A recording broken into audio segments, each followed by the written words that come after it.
तो उसका नंबर एक ही है ఇప్పుడు నేను ఆధార్ ఐడి ఒక్కటి కాదా ఆధార్ ఐడి ఒక్కటి కాదా మరి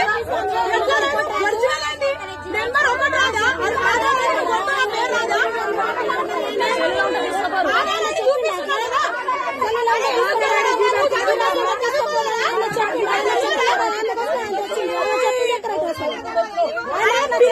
ఆధార్ ఐడి నువ్వు ఎక్కడ కొట్టు నా పేరు వస్తుంది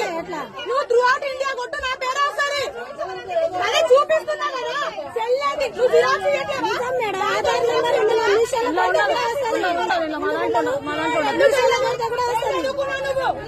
ఏం చదువుకున్నావు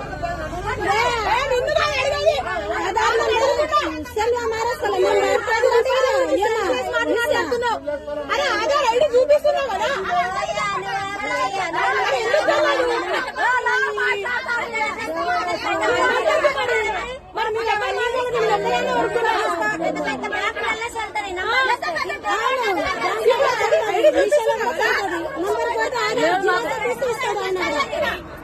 అట్లా చెప్పిండు ఆయన ఆధార్ జిరాక్స్ వద్దు నంబర్ వద్దు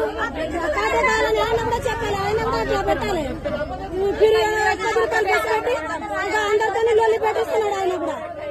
మనం 1000 రూపాయలు తీసుకొని ఇప్పుడు ఏంది నీ ప్రాబ్లం టీఎం తో కాల్ మాట్లాడాలంటే లేదు నువ్వు టికెట్ తీసుకోవాలి నీ దగ్గర టికెట్ తీసుకోవడం కాదు నువ్వు నేను ఒకటే చెప్తున్నా 10 rupees is not a matter కాకపోతే మీరు ఇట్లా స్కీమ్ అన్నది మీరు కూడా మాకు హెల్ప్ చేసినట్టే ఉండాలి కానీ చెప్పే నేను నీకు ఇప్పుడు టికెట్ ఇస్తా కదా సెల్లులో చూపించినా నాకు టికెట్ ఇచ్చిందని చెప్పు నువ్వు తర్వాత డిఎం గారికి ఎవరికి డిఎం గారికి సెల్లులో చూపించినా నేను మాట్లాడతా ఎందుకు మాట్లాడతా ముందు మాట్లాడతా గానీ సెల్లులో కూడా ఐడి కార్డు ఒకటే కదా నేను అదే కాదు నేను ఐడి చూపిస్తుంటే ఓకే మహారాష్ట్ర సమ్మేరల్స్ నేను ఐడి చూపిస్తున్నా కదా ఎందుకు ప్రాబ్లం దగ్గర ఉండాలి నీ దగ్గర ఉండాలి సెల్లులో నాట్ అలౌడ్